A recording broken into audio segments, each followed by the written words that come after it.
റസൂലുള്ളാഹി സ്വല്ലല്ലാഹു അലൈഹി വസല്ലം മനുഷ്യനെ നശിപ്പിക്കുന്ന 3 കാര്യങ്ങൾ എണ്ണി പറഞ്ഞപ്പോൾ അതിൽ ഒന്ന് താൻ തരക്കേടില്ല എന്ന തോന്നലാണ്.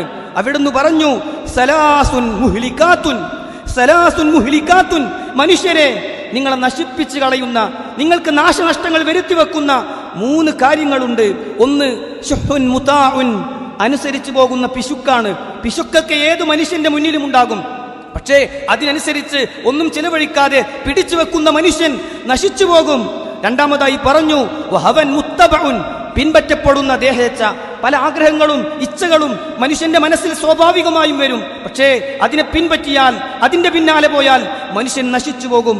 മൂന്നാമതായി റസൂലുള്ളാഹി പറഞ്ഞു വഇജാബുൽ മർഇ ബിനഫ്സിഹി, ഒരാൾക്ക് താൻ തരക്കേടില്ല എന്ന തോന്നൽ, ഞാൻ വലിയവനാണ് എന്ന തോന്നൽ, എന്നെ കൊണ്ടാണ് ഇതൊക്കെ നടന്നു പോകുന്നത്, ഈ കുടുംബം പോറ്റുന്നത് ഞാനാണ്, ഈ സ്ഥാപനം കൊണ്ടു നടക്കുന്നത് ഞാനാണ് എന്നിങ്ങനെയുള്ള ഓരോ രംഗത്തുമുള്ള ആളുകൾക്ക് മനസ്സിൽ തോന്നൽ നശിപ്പിക്കുന്ന ഘടകമാണ് എന്ന് പ്രവാചകൻ സല്ലല്ലാഹു അലൈഹി വസല്ലം നമുക്ക് പഠിപ്പിച്ചു തരികയാണ്.